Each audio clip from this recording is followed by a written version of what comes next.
శ్రీ గురుభ్యో నమః. హరి ఓం.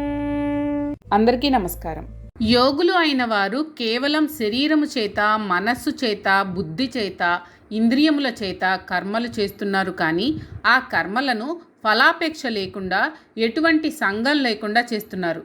ఇప్పుడు పరమాత్మ యోగులు కర్మలు చేసే స్థితిని తెలుపుతున్నాడు. ఇదే నిష్కామ కర్మ. కర్మయోగమునకు తొలిమెట్టు. నిష్కామ కర్మ చేతనే చిత్తశుద్ధి కలుగుతుంది. ఈ చిత్తశుద్ధిని పొందడానికే సాధకులు నిష్కామ కర్మలు, కర్తృత్వ భావన లేకుండా, ఫలాసక్తి లేకుండా, మమత మమకారాలు లేకుండా, రాగ ద్వేషములు లేకుండా కర్మలు చేస్తున్నారు. ఇక్కడ కేవల అనే పదం వాడారు. అంటే కేవలము ఇంద్రియములతోనే అని అర్థం. అంటే కేవలం ఇంద్రియములతోనే చేస్తున్నాడు అని అర్థం. ఎందుకంటే ఇంద్రియములు జడములు, వాటంతట అవి ఏ పని చేయలేవు. మనస్సు, బుద్ధి, అహంకారం తోడైతేనే కానీ ఏ పని చేయలేవు. కాబట్టి చేసే కర్మల మీద ఎటువంటి సంఘం లేకుండా, మమతానురాగాలు లేకుండా, ఫలాపేక్ష లేకుండా నిష్కామంగా కర్మలు చేస్తే చిత్తం నిర్మలంగా ఉంటుంది, జ్ఞానం కలుగుతుంది, మోక్షానికి మార్గం సులువవుతుంది. ఇలా కర్మలు చేసినా అవి చేసినట్లు కావు. మలినమైన మనస్సుతో కర్మలు చేస్తే అవి జ్ఞానాన్ని కలిగించవు. ఒకసారి జ్ఞానం కలిగితే ఇంక వారు ఇంద్రియములతో ఏ ధర్మకార్యాలు చేసినా అవి చేయనట్లే. కాబట్టి దీనినే కర్మ సన్యాసము అని అనవచ్చు. కాబట్టి మోక్షం కావాలి అని కోరుకునేవాడు ఫలాసక్తిని వదిలిపెట్టి, రాగద్వేషాలను వదిలిపెట్టి, కర్తృత్వ భావన లేకుండా కర్మలు చేసి జ్ఞాని కావాలి. దీనినే నిష్కామ కర్మ అని మనం తెలుసుకున్నాం. నిష్కామ కర్మ ఆచరిస్తే చిత్తం శుద్ధి అవుతుంది. యోగులు, సాధకులు అయిన వాళ్ళు తమ మనస్సు, చిత్తము పరిశుద్ధంగా ఉండడానికి గాను ఫలాన్ని ఆశించకుండా సమాజ శ్రేయస్సుకు కర్మలు చేస్తూ ఉంటారు. కేవలం ఇంద్రియాలతోనే కాదు, బుద్ధితో, మనసుతో కూడా అటువంటి ఆలోచనలు చేస్తూ ఉంటారు. చాలామంది పైకి సమాజ సేవ చేస్తున్నట్లు కనిపించినా లోపల ఎంతో కొంత లాభం పొందాలనే ఆశతోనే కర్మలు చేస్తూ ఉంటారు. కేవలం ఇంద్రియములతోనే కాదు, మనసులో కలిగే ఆలోచనలు, బుద్ధితో చేసే నిర్ణయాలు అన్నీ పరోపకారానికి, సమాజ శ్రేయస్సు కొరకే చేయాలి. మనోబుద్ధి అహంకారములలో కూడా స్వార్థం ఉండకూడదు, మమత అభిమానం ఉండకూడదు. అందుకే పరమాత్మ కేవల ఇంద్రియైరపి అని వాడాడు. అంటే కేవలము ఇంద్రియములతోనే కాకుండా మనస్సు, బుద్ధి కూడా నిష్కామ కర్మ చేయడం గురించి ఆలోచించాలి అని, ఆచరణలో పెట్టాలి అని. ఇలా చేసినట్లయితే మనస్సు, చిత్తము కూడా నిర్మలత్వం పొందుతుంది. దాని వలన జ్ఞానం కలుగుతుంది. అప్పుడు మోక్ష మార్గంలో ప్రయాణం చేస్తాము. కాబట్టి జ్ఞానం కావాలంటే మనస్సు, బుద్ధి నిర్మలంగా ఉండాలి. ఎందుకంటే ఈ మనోబుద్ధులు అటు ఇంద్రియములకు, ఇటు ఆత్మకు మధ్య అనుసంధానంగా ఉంటాయి. చేసే పనులు మంచిగా ఉన్నా మనోబుద్ధులు మలినంగా ఉంటే జ్ఞానం రాదు. ఒకసారి ఆత్మజ్ఞానం కలిగితే ఇంకా మనోబుద్ధులతో పని లేదు. ఎందుకంటే నేను వేరు, శరీరం వేరు అనే భావన కలుగుతుంది. దానికి అనుగుణంగానే మనోబుద్ధులు ప్రవర్తిస్తూ ఉంటాయి. కాబట్టి ఇంద్రియములతోనే మంచి పనులు చేయడం కాదు, మనోబుద్ధులు కూడా నిర్మలంగా ఉండాలి. లోకోపకారం కొరకు పాటుపడాలి. అప్పుడే జ్ఞానోదయం అవుతుంది. ఇదంతా సాధకుల కొరకు చెప్పారు, మా కోసం కాదు. అయినా మాకు చదువు, ఉద్యోగం, వ్యాపారాలతోనే సరిపోతుంది, ఇంకా సాధన చేయడం ఎక్కడా? అది కుదరదు అని చాలామంది అంటూ ఉంటారు. ఎందుకంటే కష్టమైన పనిని ఎగవేయడానికి ఎప్పుడూ మానవులు ఇష్టపడుతూ ఉంటారు. కానీ పరమాత్మ అలా అనలేదు. మీకు శరీరంతో భగవంతుడిని పూజించడం, ధ్యానించడం కుదరకపోతే మనసుతో చేయండి, మానసిక పూజ చేయండి. మనస్సుతోనే అన్ని పుణ్యక్షేత్రాలు దర్శించండి. మీ మనస్సును పరమాత్మకు అర్పించండి. అన్ని పనులు పరమాత్మ పరంగా చేయండి. అదే మానసిక పూజ. అది కుదరకపోతే ఏదో ఒక పుస్తకం, భగవద్గీత కానీ, రామాయణం కానీ, గ్రంథాలు కానీ పక్కన పెట్టుకొని పని మధ్యలో 4 పేజీలు బుద్ధిగా చదవండి. మీకు రిలాక్సేషన్గా ఉంటుంది, జ్ఞానం వస్తుంది. ఈ విధంగా కేవలం శరీరంతోనే కాకుండా మనస్సుతో కూడా, బుద్ధితో కూడా పరమాత్మను పూజించవచ్చు, అర్చించవచ్చు అని పరమాత్మ మనకు తెలియజేస్తున్నాడు. అయితే ఈ మానసిక పూజ కానీ, గ్రంథ పఠనం కానీ ఏదో ఒక ఫలితాన్ని ఆశించి చేయకూడదు. అందుకే సంగం త్యక్త్వా అని అన్నారు.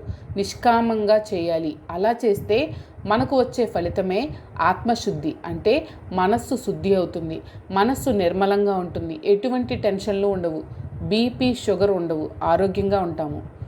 యుక్తుడు అయినవాడు కర్మఫలములను వదిలిపెట్టి పరమశాంతిని పొందుతాడు. యుక్తుడు కానివాడు కోరికలు తీరడం కోసం కర్మలు చేస్తూ ఆ కర్మఫలముల మీద ఆసక్తితో బంధనములకు లోనవుతున్నాడు. కర్మఫలాన్ని వదిలిపెడితే ఏం జరుగుతుంది? కర్మఫలాన్ని ఆశిస్తే ఏం జరుగుతుంది అనే విషయాన్ని ఇప్పుడు చెప్తున్నాడు పరమాత్మ. బంధనములకు కారణం ఆశ, మోక్షమునకు కారణం ఆశ లేకుండా ఉండడం.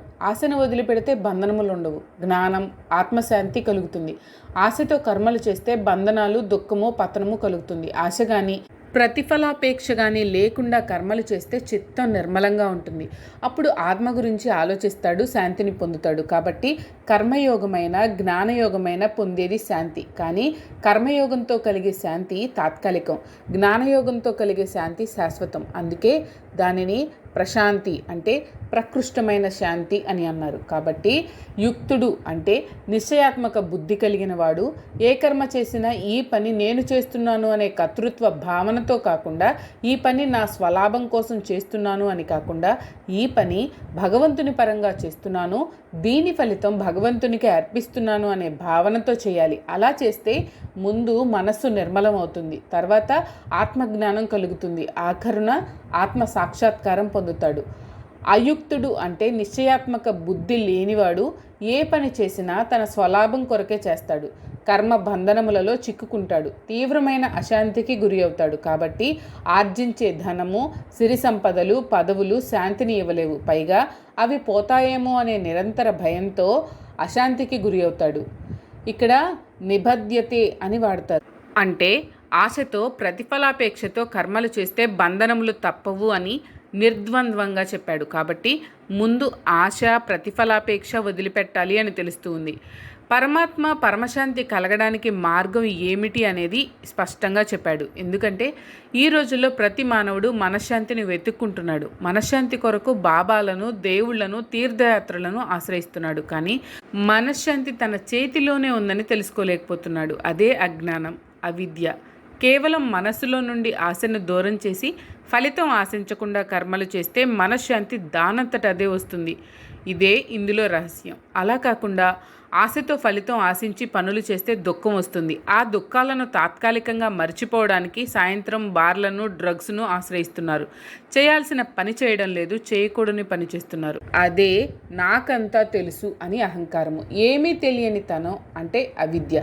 కేవలం మనస్సును ఇటు నుండి అటు మళ్లిస్తే సరిపోయేదానికి రోజు 100, 1000 తగలేస్తున్నారు. అప్పులు పాలే ఆ అప్పులు తీర్చలేక దుఃఖంతో మరలా అదే వ్యసనానికి బానిసవుతున్నారు. కాబట్టి ముందు మనలో ఉన్న తెలియనితనాన్ని అంటే అవిద్యని పోగొట్టుకుంటే బుద్ధి సక్రమంగా పనిచేస్తుంది, విచక్షణ జ్ఞానం వస్తుంది. ఏ పని చేయాలో, ఏ పని చేయకూడదో, చేసే పని ఎలా చేయాలో అనే విషయం తెలుస్తుంది.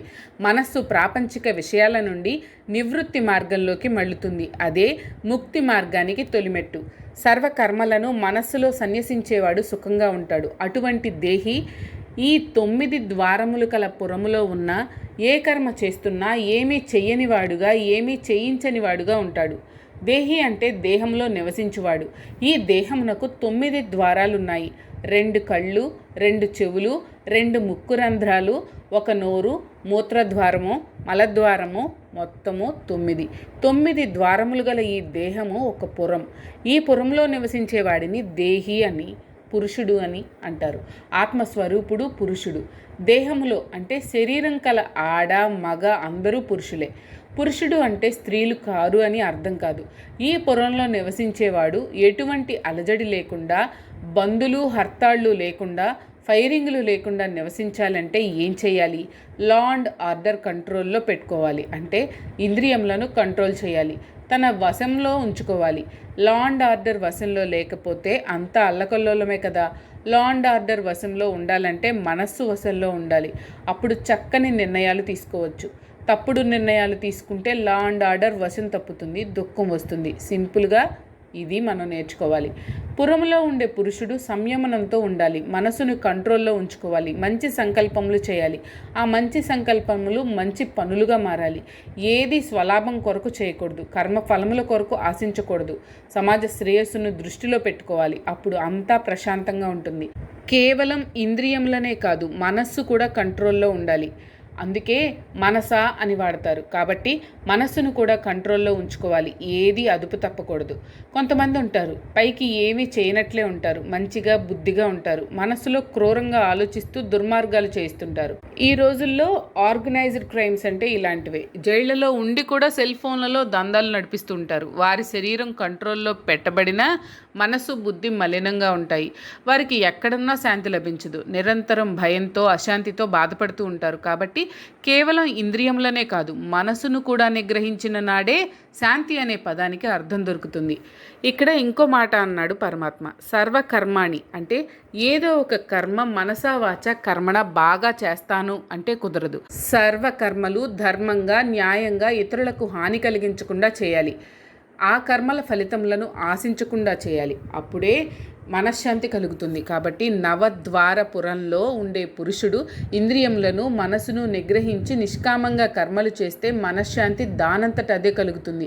ఏ బాబాలను ఆశ్రయించాల్సిన అవసరం లేదు.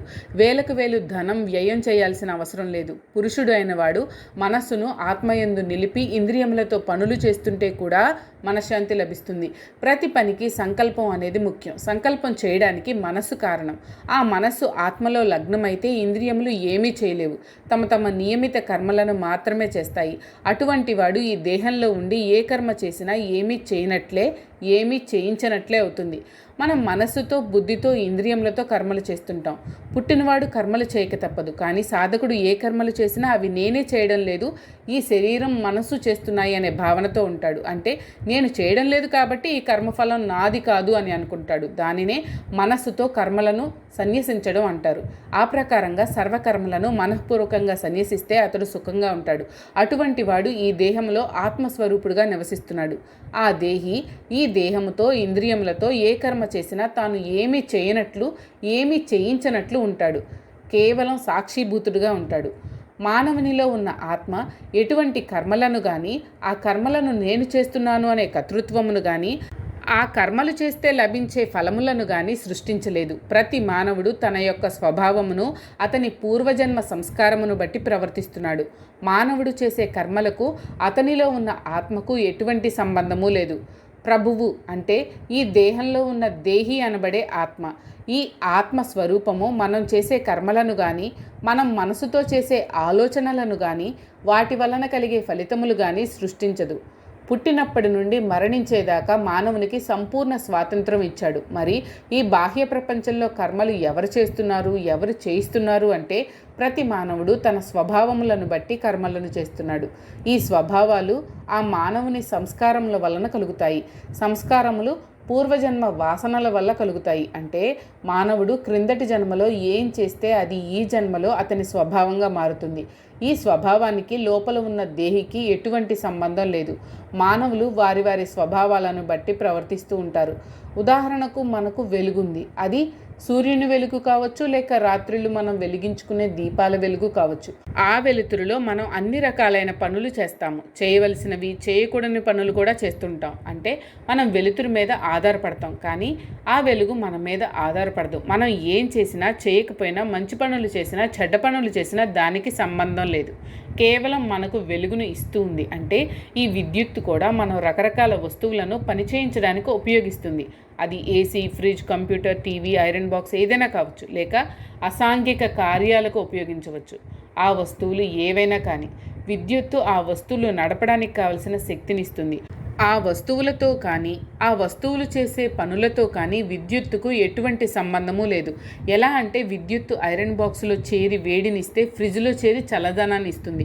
రెండింటిలోనూ ఒకటే విద్యుత్ ఉంది, కానీ ఆయా వస్తువుల స్వభావాన్ని బట్టి ఆయా ఫలితాలను ఇస్తుంది. ఇదే విధంగా మనలో ఉన్న ఆత్మ కూడా మనకు కర్మలు చేయడానికి కావలసిన చైతన్యాన్ని ఇస్తుంది.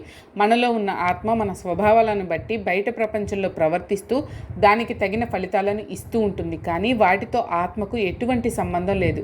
అంటే మనలో ఉన్న ఆత్మకు మనం చేసే కర్మలతో కానీ, ఆ కర్మల ఫలితాలతో కానీ ఎటువంటి సంబంధం లేదు. మనం ఏ కర్మ చేస్తే ఆ ఫలితం వస్తుంది. ఆ కర్మలను ఎవరి స్వభావాన్ని బట్టి వారు చేస్తుంటారు. ఈ స్వభావం ఎలా ఏర్పడుతుంది అంటే ఈ జన్మలో ఏం చేస్తే అది మరు జన్మలో మన స్వభావం అవుతుంది. మనం ఏ విత్తనం వేస్తే ఆ చెట్టు మొలుస్తుంది, ఆ పండే పండుతుంది. వేప విత్తనం వేసి మామిడి పండు రమ్మంటే రాదు. క్రితం జన్మలో మన కర్మలు సంస్కారాలు పాపములతో నిండి ఉంటే ఈ జన్మలో మనది పాపపు స్వభావమే అవుతుంది. అందుకే అన్ని పాపపు పనులు చేసి దుఃఖం అనుభవిస్తాం. క్రితం జన్మలో మంచి పనులు చేస్తే ఈ జన్మలో కూడా మంచి పనులు చేసి సుఖాలు అనుభవిస్తాం. మరి దీనిని మార్చుకునే మార్గమే లేదా అంటే ఉంది. పూర్వజన్మ వాసనలు పాపభూయిష్టమైన ఈ జన్మలో వాటిని వదిలిపెట్టి పుణ్య మార్గం అవలంబిస్తే ఆ స్వభావాల నుండి బయటపడవచ్చు. రాబోయే జన్మ అన్న సుఖంగా ఉంటుంది. అంతేకాని నా కర్మ ఇంతే, దేవుడు నా మొహాన ఇలా రాశాడు అని ఏడుస్తూ కూర్చోకుండా కనీసం ఈ జన్మలో అన్న మంచి పనులు చేస్తే సుఖం దానంతట అదే వస్తుంది. కాబట్టి మనిషి తనను తాను ఉద్ధరించుకోవాలన్నా పతనావస్థకు చేరుకోవాలన్నా తానే కారకుడు కానీ భగవంతుడు కాడు. కాబట్టి అరుదుగా లభించిన ఈ మానవ జన్మను మానవుడు సద్వినియోగం చేసుకోవాలి అని పరమాత్మ చెప్తున్నాడు. పరమాత్మ ఎవరి పాప పుణ్యములను తాను తీసుకోడు. ఎవరి పాప పుణ్యములతో పరమాత్మకు సంబంధం లేదు. కానీ మనలో సహజంగా ఉన్న జ్ఞానము అజ్ఞానంతో కప్పబడి ఉంది. కాబట్టి మానవులు అంతా భ్రమలో ఉన్నారు. మనం చేసే పాప పుణ్యాలకు పరమాత్మయే కారణమని, మన పాపాలు అన్నీ పరమాత్మ తీసుకుంటాడని, ఆయనే మోస్తాడని భ్రమ చెందుతున్నారు. అది నిజం కాదు. ఇక్కడ పరమాత్మ ఒక సత్యాన్ని లోకానికి బోధిస్తున్నాడు. ఎవరు చేసిన పుణ్యంతో కానీ పాపంతో కానీ పరమాత్మకు సంబంధం లేదు. ఎవరి పుణ్య పాపములకు వారే బాధ్యులు. పరమాత్మ ఏ విధంగానూ బాధ్యుడు కాదు. ఎవరి పుణ్యపాపములను పరమాత్మ స్వీకరించడు. పరమాత్మ కేవలం సాక్షి. పరమాత్మ అంటే అన్ని ప్రాణులలో ఉన్న ఆత్మస్వరూపుడు, చైతన్య స్వరూపుడు. కానీ మానవులు ఈ విషయంలో మోహంలో పడి ఉన్నారు. దేవుడి వలననే మనకు కష్టాలు వస్తున్నాయి, మనం దేవుడిని నమ్మితే ఆ దేవుడు మన పాపాలు తీసుకుంటాడు అని ప్రచారాలు జరుగుతున్నాయి. అవి అపోహ మాత్రమే. మానవులు అజ్ఞానంతో అవిద్యతో ఈ అపోహలో ఉన్నారు. ఈ దేహమే నేను అనే భావన వలననే ఈ అపోహ కలుగుతూ ఉంది. ప్రపంచంలో తిరుగుతూ ప్రపంచంలో ఉండే వస్తువులను అనుభవిస్తూ వాటి మోహానికి లోనై కర్మలు చేసేది మానవుడు. మరి ఆ కర్మఫలములకు దేవుడెలా బాధ్యుడవుతాడు? ఈ విషయం తెలియని మూర్ఖులు మానవులు. మానవుడు చేసిన పాపములు పోవడానికి ఒక్కటే మార్గం, అదే నిష్కామ కర్మయోగం. దానివలన వచ్చేదే జ్ఞానయోగం. ఇంకా ఏ విధంగా కూడా మానవుడు చేసిన పాపాలు పోవు.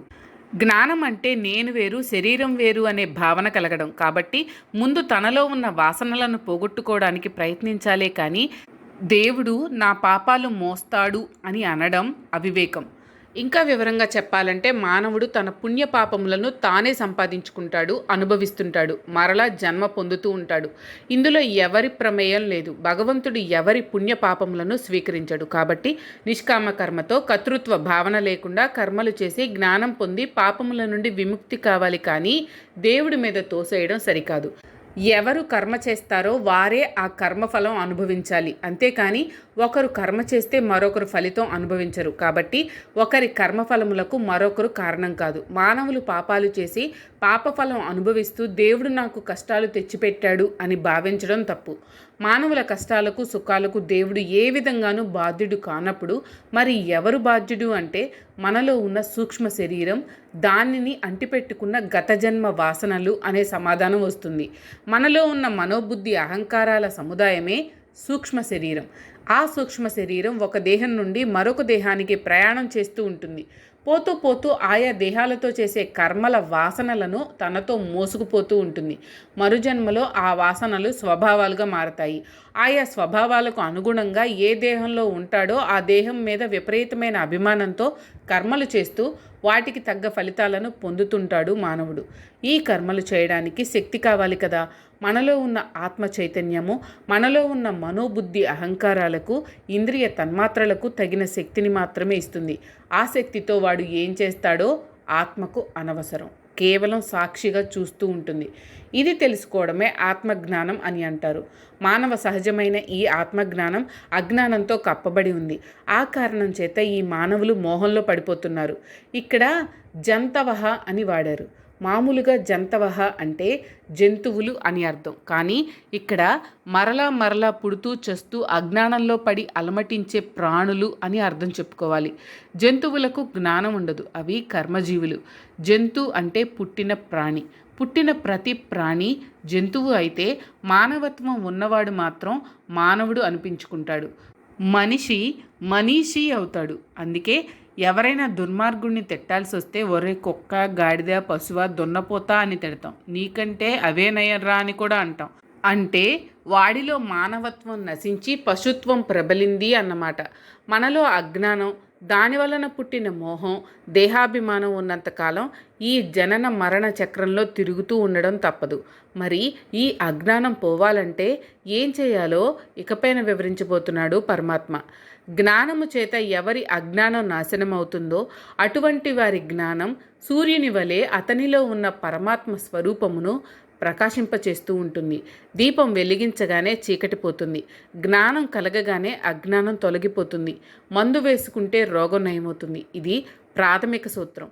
మానవునికి కలిగే దుఃఖములు, పాపములు పోవాలంటే జ్ఞానమే దానికి తగిన మందు. జ్ఞానం అంటే తత్వ విచారణ, ఆత్మతత్వం తెలుసుకోవడం, ఆత్మ జ్ఞానం కలగడం, మనమెవరో మనం తెలుసుకోవడం. అప్పుడు మనలో ఉన్న అజ్ఞానం పటాపంచలైపోతుంది, జ్ఞానోదయం అవుతుంది. ఆ జ్ఞానం అనే సూర్యుని వెలుగులో పరమాత్మ సాక్షాత్కారం అవుతుంది.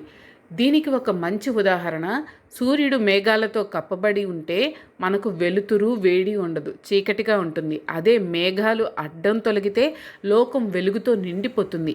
మన జీవాత్మను అజ్ఞానం ఆవరించి ఉన్నంతకాలం మనం మోహంలో ఉంటాం, దుఃఖంలో ఉంటాం. అజ్ఞానం అనే మేఘాలు తొలగిపోతే జ్ఞానం అనే వెలుగు విస్తరిస్తుంది. మనందరినీ అజ్ఞానం అనే మేఘాలు ఆవరించి ఉన్నాయి. అందువలన సంసారంలో పడి కొట్టుకుంటున్నాం. ప్రాపంచిక సుఖములే నిజం అని నమ్ముతున్నాం. అజ్ఞానం అనే చీకట్లో నడుస్తున్న మనకు ఏది ఎక్కడ ఉందో తెలియడం లేదు. చెట్టుకు స్తంభాలకు గుద్దుకుంటున్నాం, దెబ్బలు తగిలించుకుంటున్నాం. అదే వెలుగు ఉంటే చూసి నడుస్తాం, దెబ్బలు తగలవు. అలాగే అజ్ఞానం అనే చీకట్లో నడుస్తూ ఈ సంసారం అనే అడవిలో తిరుగుతూ ఏవేవో కర్మలు చేస్తూ దుఃఖాలు అనే దెబ్బలు తగిలించుకుంటున్నాం. ఈ అజ్ఞానం అనే చీకటిని జ్ఞానం అనే సూర్యుడి వెలుగులో నాశనం చేసి జ్ఞాన ప్రకాశంలో ప్రయాణం చేస్తే నిరంతరం సుఖం అనుభవించవచ్చు, పరమాత్మను చేరుకోవచ్చు. ఇక్కడ మనకు అనుమానం వస్తుంది, జ్ఞానమే ఆత్మను ప్రకాశింపచేస్తుందా అని సందేహం రావచ్చు. అది తప్పు. సూర్యుడు ఎలాగైతే స్వయం ప్రకాశకుడో అలాగే ఆత్మ కూడా స్వయంగా ప్రకాశిస్తుంది. సూర్యుని ప్రకాశంలో మనం ప్రపంచంలో ఉన్న సమస్త వస్తువులను ఎలా చూడగలమో అలాగే జ్ఞానంతో మనం స్వయం ప్రకాశకుడైన ఆత్మస్వరూపాన్ని దర్శించగలం. కానీ ఆ జ్ఞానం అనే సూర్యుడికి మేఘాలు అనే అజ్ఞానం అడ్డుపడింది అంతే. అజ్ఞానం అనే మేఘం తొలగితే స్వయం ప్రకాశమైన ఆత్మ ప్రకాశిస్తుంది. జ్ఞానం కలిగితే అజ్ఞానం అనే మేఘం తొలగిపోతుంది. అప్పుడు ఆత్మ తన స్వస్వరూపంలో ప్రకాశిస్తుంది. అంతేకాని జ్ఞానం ఆత్మను ప్రకాశింపచేస్తుంది అని అనడం నిజం కాదు.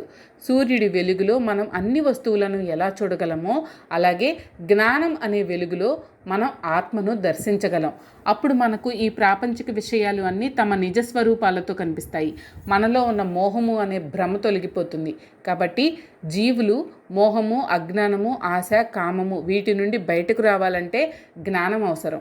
జ్ఞానం వస్తే అజ్ఞానం దానంతట అదే తొలగిపోతుంది. అప్పుడు ఆత్మ తన స్వప్రకాశంలో ఉంటుంది. బయట సూర్యుడు ఎలా వెలుగుతున్నాడో అలాగే మనలో కూడా ఆత్మ అనే సూర్యుడు ప్రకాశిస్తున్నాడు.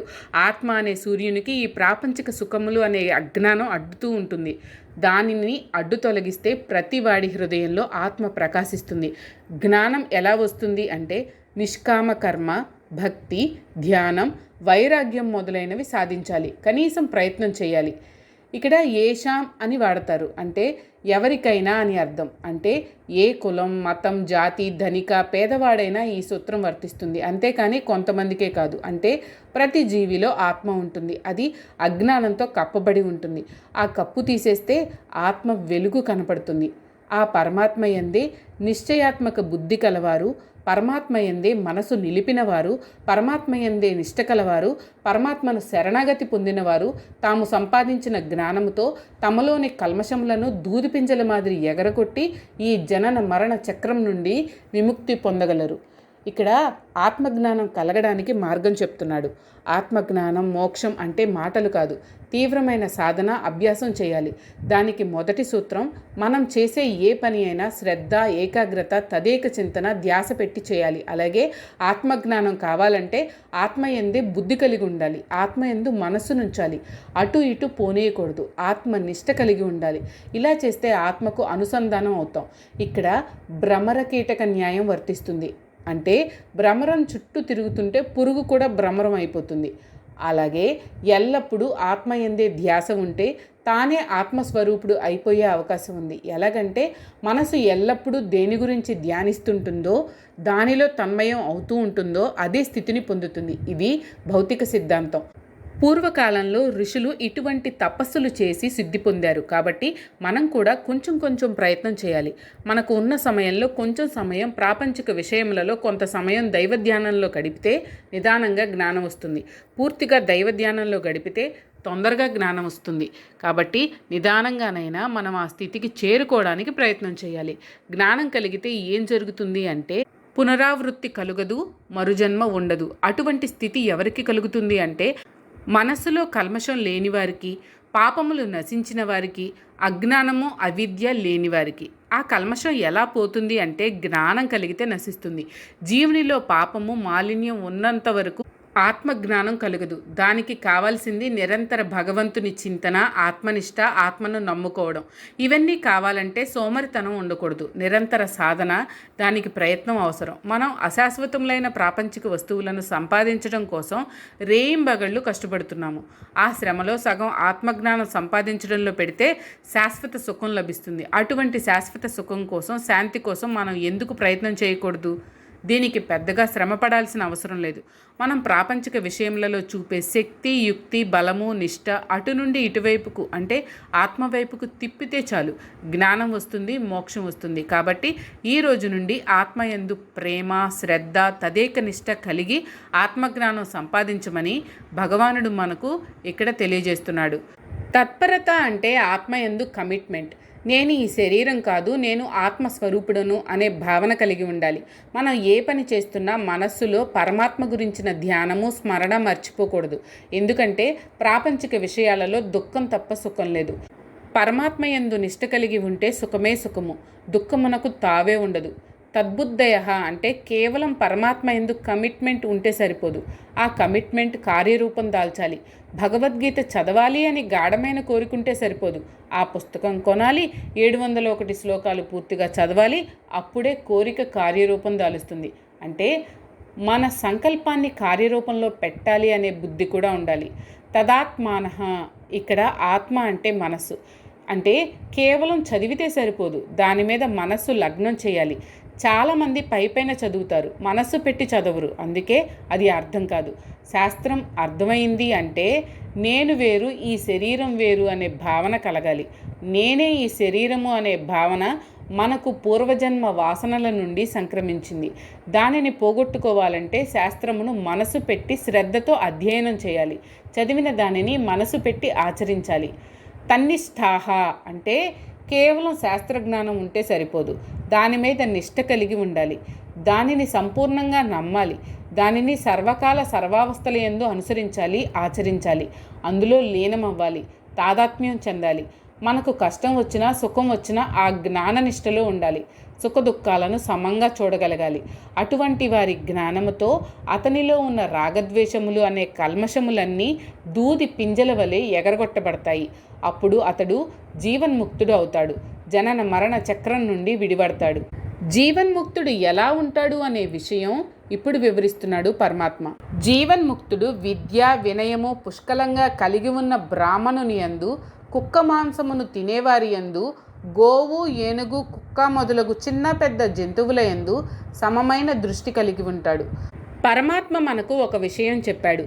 మానవుల మధ్య తరతమ భేదములు ఉండరాదు, సమానత్వం ఉండాలి. అంటే నేటి సోషలిజం ఆనాడే పరమాత్మ చెప్పాడు అనుకోవచ్చు.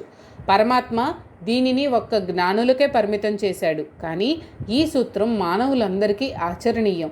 పరమాత్మ ఈ సోషలిజాన్ని ఆత్మపరంగా చెప్పాడు. జ్ఞానులు ఈ చరాచర సృష్టిలో ఉన్న జీవరాశులను అన్నింటినీ సమానంగా చూస్తారు. అన్ని ప్రాణులలో ఉన్న ఆత్మను చూస్తారు, కానీ శరీరాలను కాదు.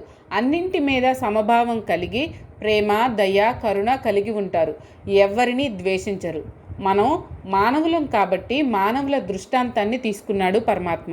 తర్వాత మనతో పాటు తిరిగే జంతువులను కూడా ఉదాహరణలుగా తీసుకున్నాడు. మానవులలో అసలు తప్పు చేయనివాడు, తప్పు చేయడానికి అర్హత లేనివాడు, వేదములను శాస్త్రములను చదువుకున్నవాడు, వినయం కలవాడు మొదలైన లక్షణములు కలవాడిని బ్రాహ్మణుడు అంటారు. అంతేకాని పుట్టుకతోనే ఎవ్వరూ బ్రాహ్మణులు కారు. విద్య, వినయం బ్రాహ్మణునికి తప్పనిసరిగా ఉండాల్సిన లక్షణాలు. అందుకే అతన్ని ఉదాహరణంగా తీసుకుని చెప్తున్నాడు. బ్రాహ్మణుడే అలా ఉంటే ఇంకా సామాన్య మానవుల మాట చెప్పాలా చెప్పండి. ఇంకా అజ్ఞానులలో చండాలుణ్ణి ప్రాతిపదికగా తీసుకున్నాడు. ఇక్కడ చండాలుడు అంటే ఒక కులానికి చెందినవాడు కాదు, ఏమీ తెలియనివాడు, అజ్ఞాని, దుర్మార్గుడు, నీచుడు, సంస్కారహీనుడు అని అర్థం చేసుకోవాలి. వీళ్ళిద్దరూ తాము ఆచరించే వృత్తులలో ఉన్నతత్వానికి, అధమత్వానికి ప్రతీక. అంటే రెండు ఎక్స్ట్రీమ్స్ అన్నమాట. బ్రాహ్మణుడి కన్నా పైవాడు లేడు, చండాలుడి కంటే తక్కువవాడు లేడు. అందుకే వీరిద్దరిని సంఘంలో ఉత్తమ అధమ జన్మలకు ప్రతినిధులుగా ఎన్నుకున్నాడు. అలాగే జంతువులలో కూడా గోవును మనం పూజిస్తాం, దానిని ఉత్తమమైన సాధు జంతువుగా పేర్కొన్నాడు. తర్వాత ఏనుగు మన మధ్య ఉండదు, అడవులలో తిరుగుతూ ఉంటుంది. అన్ని జంతువుల కంటే భారీ శరీరం కలది కానీ పూజనీయం కాదు, కాబట్టి దానిని మధ్యమ జాతిగా ఎన్నుకున్నాడు. తర్వాత కుక్క పెంపుడు జంతువు. కుక్క తినకూడని పదార్థాలు కూడా తింటుంది. కుక్క మాంసం తినడం నిషిద్ధం. ఈ ప్రకారంగా ఉత్తమ, మధ్య, అధమ జాతికి చెందిన 3 రకాలైన జంతువులను ఉదాహరణకు తీసుకున్నాడు. ఇంకా పరమాత్మ ఏం చెప్పాడో చూద్దాం. వేదశాస్త్రములు చదువుకొని జ్ఞాని అయిన వాడిని, ఏమీ తెలియని చండాలుడిని, పవిత్రమైన గోవును, అడవులలో తిరిగే ఏనుగును, సర్వభక్షణ అయిన కుక్కను, వీటి అన్నింటిలో కూడా పరమాత్మ ఆత్మస్వరూపుడుగా వెలుగుతున్నాడు. కాబట్టి అన్నింటినీ సమంగా చూడాలి. అన్నీ ఆ ఆత్మస్వరూపాలే. ఒకరు ఎక్కువ, మరొకరు తక్కువ కాదు. సృష్టిలోని అన్ని జీవరాశులను సమానంగా ఆదరించేవాడు జ్ఞాని కానీ చదువుకున్నవాడు కాదు అని పరమాత్మ సందేశము. వేదములు, శాస్త్రములు చదువుకొని ఉంటారు, కానీ నన్ను అంటవద్దు, నువ్వు అంటరాని వాడివి అని చేదరించుకుంటారు. అటువంటి వారు ఎంత చదువుకున్నా అజ్ఞానులే. ఏమి చదువుకోకపోయినా అందరినీ సమానంగా చూసేవాడు, అందరిలో ఆత్మను దర్శించేవాడు జ్ఞాని. మానవులు సాధారణంగా పై వేషభాషలు చూస్తారు. కొందరు అతని మనసు మంచిదా కాదా అని చూస్తారు. మరికొందరు అందరిలో ఆత్మస్వరూపుడు అయిన భగవంతుణ్ణి చూస్తారు. మొదటి రకం వారు అధములు. వారికి దేహ సౌందర్యం ముఖ్యం. పొడుగు, లావు, అందము, ఐశ్వర్యము, అతని చదువు, వేషభాషలు ఇవే కనపడతాయి. వారికి కావాల్సింది ఇవే. వాడు మంత్రి కొడుక, వాడికి ఎంత వస్తుంది, ఇవే ఆలోచనలు. మరికొందరు మనోసౌందర్యం చూస్తారు. వారు కొంచెం బెటర్. వీరు ఎదుటివాడి మానసిక స్థితి, అతని జ్ఞానం, సంస్కారం చూస్తారు. పై వేషభాషలు ఎలా ఉన్నా ఆత్మ సౌందర్యం ముఖ్యం అని తలుస్తారు. వీరు మధ్యములు. ఇంకా ఉత్తములు ఎవరు అంటే అన్ని జీవరాశులలోనూ పరమాత్మను దర్శించేవారు. వారు ఆత్మజ్ఞానం తెలిసినవారు. అటువంటి వారు సమస్త జీవరాశుల యందు సమభావం కలిగి ఉంటారు. ఎవరి మీద కోపం, ద్వేషం ఉండదు. మనలో ఎక్కువ మంది బాహ్య సౌందర్యానికి ప్రాధాన్యతనిస్తే అతి తక్కువ మంది మానసిక సౌందర్యానికి విలువనిస్తారు. ఉత్తములు అయిన వాళ్ళు చాలా అరుదు. అట్టివారి గురించి పరమాత్మ వివరించాడు. మనం అందరం ఆ స్థితికి చేరుకోవాలని పరమాత్మ ఆశ. లవ్ ఈజ్ గాడ్ అంటే ప్రేమే దైవం అని మనం చదువుకున్నాం, కానీ ఆచరించాం. ఈ ప్రేమ మనుషులకే కాదు, సమస్త జీవరాశులకు చెందినది. మానవత్వం కలిగిన మానవుడు తన ప్రేమను సమస్త జీవరాశుల మీద చూపించాలి. కానీ నేడు మానవుడు మానవత్వం మర్చిపోయాడు. సాటి మానవులనే హింసిస్తున్నాడు, చంపుతున్నాడు. తన ఆహారం కోసం, వినోదం కోసం ఎన్నో జీవాలను చంపుతున్నాడు. విశాల భావం, ఆత్మదృష్టి మానవునిలో మచ్చుకైనా కనిపించడం లేదు. ఎప్పుడైతే మానవుడు బాహ్య సౌందర్యాన్ని కాకుండా అతనిలోని ఆత్మస్వరూపాన్ని చూస్తాడో అతడే జ్ఞాని. అటువంటి వాడు ఏ శాస్త్రము, పురాణము చదవనక్కర్లేదు. అన్నీ చదివినా భేదబుద్ధి కలవాడు మూర్ఖుడు కానీ జ్ఞాని కాడు. అందుకే సర్వ మానవ సౌభ్రాతృత్వం అని చెప్పారు. ముందు అది అలవరుచుకుంటే తర్వాత పైమెట్టు ఎక్కవచ్చు. దీనినే విశ్వజనీనమైన ప్రేమ అంటారు. మన శరీరంలో ఉన్న అన్ని అవయవములను మనం ఎలా ప్రేమిస్తామో, కాపాడుకుంటామో, అలాగే మన చుట్టూ ఉన్న జీవరాశులను కూడా అలాగే ప్రేమించాలి అని ఇక్కడ అంతరార్థం. మన శరీరానికి ఏదైనా దెబ్బ తగిలితే ఎలా బాధపడతామో అదే బాధ ఎదుటి జీవులకు ఉంటుంది అని గ్రహించాలి. అదే మానవత. ఒకడు జ్ఞాని అవునా కాదా అని తెలుసుకోవడానికి ఇదే గీటురాయి. మనం సాటివారిని ప్రేమిస్తాం, పెంపుడు జంతువులను ప్రేమిస్తాం, ఆవుని పూజిస్తాం, గజేంద్ర మోక్షం భక్తితో చదువుతాం. కానీ మానవుల మధ్య కులము, జాతి భేదాలు కల్పించి కొంతమందిని నీచంగా చూస్తాం. అది జ్ఞానవంతుల లక్షణం కాదు అని అంటున్నాడు పరమాత్మ. అందరినీ ఉత్తమ, మధ్య, నీచ కులములుగా విభజించకుండా అందరి పట్ల సమభావం, విశాల దృష్టి కలిగి ఉండాలి. అటువంటి వాడే జ్ఞాని, ముముక్షువు. మేము జ్ఞానులము అంటూ సాటి మానవులను దూరంగా ఉంచేవారు, అంటరాని వారుగా పరిగణించేవారు జ్ఞానులు కారు. మనం పలికే సర్వమానవ సౌభ్రాతృత్వం కన్నా పరమాత్మ ఒక మెట్టు పైకి పోయి కేవలం ఆ భావన సర్వ మానవులకే కాదు సకల జీవరాశులకు వర్తింపచేయాలి అని బోధించాడు పరమాత్మ. కానీ ఇక్కడే ఒక చిక్కుంది. పెంపుడు కుక్కను బెడ్రూమ్లోకి రాణిస్తాము, ఆవుని షెడ్లోనే కట్టేస్తాము, ఏనుగును అడవిలోనే ఉంచుతాం. వాటి సహజ లక్షణాలను బట్టి ప్రాకృతికంగా వాటితో వ్యవహరించాలి, కానీ మానసికంగా వాటి మధ్య భేదభావన చూపకూడదు. అలాగే మూర్ఖుడికి వేదాంతం బోధిస్తే వాడు మరుక్షణం లేచిపోతాడు. కాబట్టి వ్యావహారికంగా వాడితో ఎలా ప్రవర్తించాలో అలాగే ప్రవర్తించాలి, కానీ మానసికంగా వాడిని కూడా సాటి మానవునిలాగే చూడాలి. ఇదే ఇక్కడ అంతరార్థం. ఎవరి మనసులో అయితే సకల ప్రాణుల పట్ల, జీవరాశుల పట్ల సమభావం స్థిరంగా నిలిచి ఉంటుందో అటువంటి వారు ఈ జనన మరణ చక్రం నుండి విడిపడతారు. అటువంటి వారు జీవించి ఉండగానే నిర్మలమైన, నిష్కల్మషమైన బ్రహ్మ పదాన్ని పొందుతారు. ఆ బ్రహ్మలోనే స్థిరంగా ఉంటారు. ఈ జన్మలోనే మోక్షం పొందేది ఎలాగా అనే విషయాన్ని పరమాత్మ ఇక్కడ బోధిస్తున్నాడు. జననము, మరణము అనేవి ఒకదాని వెంట ఒకటి వస్తూ పోతూ ఉంటాయి. దీనికి బంధనములే కారణం. ఈ బంధనములకు కారణం మనస్సు స్థిరంగా లేకపోతే బంధనాలు కలిగిస్తుంది, స్థిరంగా ఉంటే మోక్షం కలిగిస్తుంది. కాబట్టి ఇంద్రియ నిగ్రహము, మనోనిగ్రహము, సకల భూతముల యందు సమభావన, నిష్కామ కర్మాచరణ ముఖ్యము. పరమాత్మ నిర్గుణుడు, నిర్వికారుడు. పరమాత్మను చేరాలంటే ఈ గుణాలు మనలో ఉండాలి. ఎందుకంటే ఒక వస్తువు మరొక వస్తువులో సంయోగం చెందాలంటే రెండు వస్తువుల గుణాలు, ధర్మాలు ఒకటిగా ఉండాలి. నీటిలో పాలు, నీరు కలుస్తాయి, కానీ నూనె కలవదు. అలాగే పరమాత్మలో అంటే విశ్వ చైతన్యంలో ఐక్యం అవ్వాలంటే మనం కూడా పరమాత్మ ధర్మాలు కలిగి ఉండాలి. పరబ్రహ్మ లక్షణాలను మనం సంతరించుకోవాలి. అవే దోషములు లేకుండా ఉండడం, సమత్వ భావన, నిర్గుణత్వం. ఇవి అలవడితే మోక్ష మార్గంలో మనం ప్రయాణం చేయవచ్చు. పతంజలి మహర్షి తన యోగశాస్త్రంలో ఈ విధంగా చెప్పాడు: శుద్ధ సత్వగుణ సంపన్నులు, అన్నింటినీ సమదృష్టితో చూసేవారే కైవల్యానికి అర్హులు అని. బ్రహ్మకు ఈ గుణాలు ఉన్నాయి. ఆ గుణాలను మనం సంతరించుకోవాలి. మనలో చాలామందికి ఒక అపోహ ఉంది. మోక్షము అంటే ఈ జన్మలో వచ్చేది కాదు, బ్రతికుండగా వచ్చేది కాదు, ఎన్నో జన్మల తర్వాత కానీ రాదు అని అనుకుంటూ ఉంటారు. కానీ మన సనాతన ధర్మం మోక్షము అంటే ఇక్కడే ఈ లోకంలోనే బ్రతికి ఉండగానే వస్తుంది అని చెప్పింది. వారినే జీవన్ముక్తులు అని అంటారు. వశిష్ఠుల వారు తమ వశిష్ఠ గీతలో ఈ విధంగా అన్నారు: మోక్షము అనేది ఆకాశంలో లేదు, పాతాళంలో లేదు, భూమి మీద అసలే లేదు. నిర్మలమైన చిత్తములోనూ సమ్యక్ జ్ఞానం వలన కలిగే నిర్మల చిత్తమే మోక్షం. కాబట్టి ప్రతి మానవుడు తమ మనస్సులను నిర్మలంగా ఉంచుకోవాలి. అటు ఇటు పోనీయకూడదు, చంచలంగా ఉంచకూడదు, నిశ్చయాత్మక బుద్ధి కలిగి ఉండాలి. అన్ని జీవుల పట్ల సమభావన కలిగి ఉండాలి. జనన మరణములు కేవలం ఒక పరిణామం మాత్రమే, అవి వస్తూ పోతూ ఉంటాయి, వాటి గురించి చింతించకూడదు అనే భావన కలిగి ఉండాలి. మనస్సును ప్రాపంచిక విషయముల నుండి లోపలికి మళ్లించి ఆత్మలో స్థిరంగా, నిశ్చలంగా ఉంచాలి. అదే మోక్షం. ఇహైవ అంటే ఇక్కడే ఈ జన్మలోనే మనం మోక్షం కోసం ప్రయత్నం చేయాలి.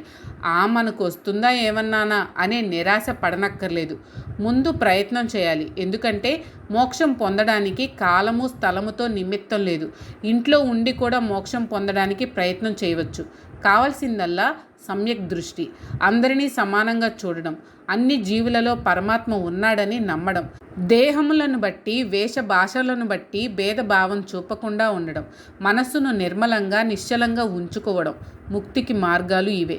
దీనికే వ్యాసుడు సామ్య స్థితం అనే పదం వాడాడు. అంటే సామ్య స్థితిలో ఉండడం, సకల భూతములను సమంగా చూడడం, చిత్తములో కల్లోలం లేకుండా ఉండడం, నిశ్చలంగా ఉండడం. ఏషాం అంటే జాతి కుల వర్ణ భేదములు స్త్రీ పురుష భేదములు లేకుండా అందరూ మోక్షమునకు అర్హులు అని చెప్పాడు పరమాత్మ. స్థిరబుద్ధి కలవాడు, మూర్ఖత్వము మూఢత్వము లేనివాడు, తన మనస్సును ఆత్మయందు నిశ్చలంగా ఉంచినవాడు అయిన బ్రహ్మజ్ఞానికి ఇష్టమైనది లభించినప్పుడు సంతోషము, ఇష్టం లేనిది లభించినప్పుడు దుఃఖము కలుగవు. సాధారణంగా మానవులు ఏ పని చేసినా ఆ పని చేసిన దానికి ఏదో ఒక ఫలితం కలుగుతుంది. అది సుఖం కావచ్చు, దుఃఖం కావచ్చు, రెండూ మిళితమైనది కావచ్చు. కానీ బ్రహ్మజ్ఞాని ఆ ఫలితములకు ప్రభావితుడు కాడు. బ్రహ్మజ్ఞానం పొందిన తర్వాత సాధకుడు ఎలా ఉంటాడు అనే దానికి కొన్ని గుర్తులు చెప్పాడు పరమాత్మ. బ్రహ్మజ్ఞానం కలిగితే బుద్ధి స్థిరంగా ఉంటుంది, మోహం ఉండదు, మనస్సు నిలకడగా ఉంటుంది, అతనికి సంతోషము దుఃఖము సమంగా ఉంటాయి.